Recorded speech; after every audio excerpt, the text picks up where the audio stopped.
வந்து 93 4 11/4/93. நட்சத்திரம் மூல நட்சத்திரம். கோத்திரம் காஷிப கோத்திரம். என்ன பண்ணிட்டு இருக்காரு? எம்பிஏ முடிச்சுட்டு நெட்வொர்க் இன்ஜினியரா திருப்பூர்ல வேலை பார்த்துட்டு இருக்கான். மாசம் 50,000 ரூபாய் சம்பாதிக்கிறான். எதிர்பார்ப்பு நாங்க எதுவும் எதிர்பார்க்கறது இல்லை. சொந்த வீடு இருக்கா? சொந்த நல்லா இருந்தா சரி, கொடுத்தா சரி. சொந்த வீடு இருக்கா? சொந்த வீடு இருக்கு, இடம் இருக்கு.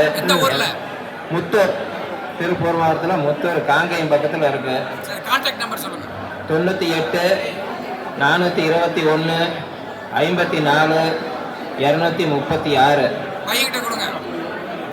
சொல்லுப்பா, எப்படிப்பட்ட எதிர்பார்ப்புகள் இருக்கு? என்ன மாதிரியா என்ன பண்ற, என்ன எதுன்னு சொல்லு. எல்லாருக்கும் வணக்கம். நான் வந்து வினோத், என் பேர். எம்ஏ கம்யூனிகேஷன் சிஸ்டம் முடிச்சிருக்கேன். இப்போ வந்து திருப்பூரில் வந்து நெட்வொர்க் இன்ஜினியராக ஒர்க் பண்ணிட்டு இருக்கேன்.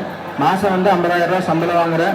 அது போக வந்து புண்ணியாசனா கிரக பிரவேசம் அந்த மாதிரி காரியத்துக்கு இல்லாமல் போயிட்டு இருக்கேன். டெய்லி சந்தியாவந்தனம் பண்ணிடுவேன். கர்ம காரியம் எல்லாமே கரெக்டாக பண்ணிடுவேன். நல்லா படித்த பொண்ணாக இருந்தால் சரி, அவ்வளோதான். அப்பா அம்மா ஒன்றா பார்த்துக்கிற மாதிரி நல்ல பொண்ணாக இருந்தால் சரி, அவ்வளோதான்.